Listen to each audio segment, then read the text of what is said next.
এই সময় ভারতের সাথে বড় সম্পর্ক কারা রাখতেছেন এবং জামায়াত ইসলামীর সাথে ভারতের সম্পর্ক আসলে কেমন? প্রথম কথা হলো যে রাজনীতি কার জন্য? রাজনীতি আমার মাটি এবং মানুষের জন্য। সুতরাং আমার সম্পর্কটা হবে জনগণের সাথে, আমার সম্পর্ক হবে আমার মাটির সাথে। এটা আমার 1 নম্বর প্রায়োরিটি। 1 নম্বর প্রায়োরিটিকে তার জায়গায় রেখে দুনিয়ায় যারা বন্ধু হয়ে এগিয়ে আসবেন দেশ এবং জনগণের কল্যাণে, আমরা সবাইকে স্বাগত জানাবো, অভিনন্দন জানাবো এবং বুকে ধারণ করব। কিন্তু যদি এই সম্পর্ক রাখার অর্থ এটি হয় যে কোনো রাষ্ট্রের আনুকূল্য নিয়ে অথবা রাষ্ট্রকে সন্তুষ্ট রেখে কোনো ধরনের রাজনৈতিক কর্মকাণ্ড পরিচালিত হবে, আমরা তার সম্পূর্ণ বিরোধী।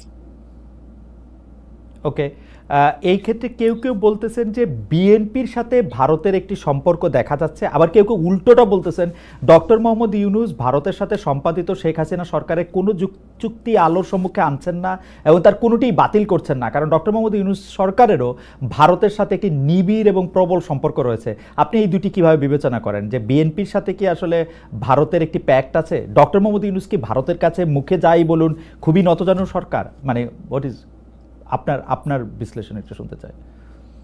আসলে প্রথমটা আপনি যেমনটি শুনছেন আমিও তেমন শুনতেছি, আমার কাছে এর কোনো ডকুমেন্ট নাই। আর দ্বিতীয়টা যেটা বলতেছেন ডক্টর ইউনূস সাহেবের ব্যাপারে, আমি এর কোনো আলামত দেখতে পাচ্ছি না যে উনি ভারতের কাছে নত জানু, এর কোনো আলামত আমার কাছে স্পষ্ট নয়। ভারতের সাথে আমরা ভারতকে বিভিন্ন বিষয়ে তার সাথে কনফ্লিক্টে দেখতে পাচ্ছি। ভারতের সাথে হাসিনা সরকারের সম্পাদিত চুক্তিকে তিনি সামনে আনতেছেন না, এইটা একটা অভিযোগ। আরেকটা অভিযোগ হচ্ছে ভারত একতরফাভাবে ট্রান্সশিপমেন্ট এবং স্থলবন্দর দিয়ে মাল আনা নেওয়া বাতিল করলো, এর বিপরীতে বাংলাদেশ কোনো ব্যবস্থাই নেয় নাই এখন পর্যন্ত। আসলে বাংলাদেশের নেওয়ার সেই সুযোগটাও কতটুকু আছে না আছে সেটা বিবেচনায় নিতে হবে।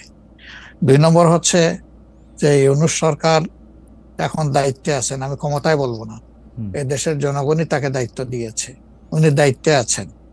উনি দায়িত্বে আসার পরে এটা ঠিক যে ভারত বলেছে নির্বাচিত সরকার আসলে তারা দেশকে সহযোগিতা করবে, তা এখানে কি বার্তা দেওয়া হলো তাহলে? সুতরাং এটা কোনোভাবেই টিকে না বিষয়টা। আর এই সরকারের অনেকগুলা প্রায়োরিটি আছে। চুক্তি সম্পাদন হয়েছে 2টা সরকারের মধ্যে ইতিপূর্বে।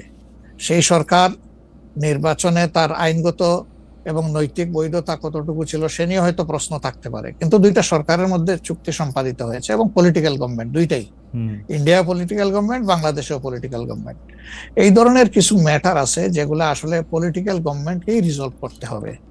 যেমন কিছুদিন আগে আপনারা মানবিক করিডোর নামে একটা বিষয়ের কথা শুনেছেন, আমরা কিন্তু A to Z বলেছি নো, এটাই সরকারের ফাংশন হওয়া উচিত।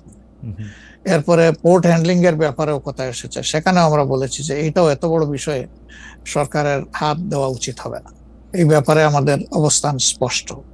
সুতরাং তারা আরো যে প্রায়োরিটি গুলো আছে, বিশেষ করে কিছু বেসিক রিফরমেশন না করলে আগামীতে একটা গুড গভর্নেন্সের জন্য একটা গুড সরকার গঠন করা সম্ভব হবে না, একটা ভালো ইলেকশন হবে না, এই বিষয়গুলোকেই এখন মূলত প্রাধান্য দেওয়া হচ্ছে।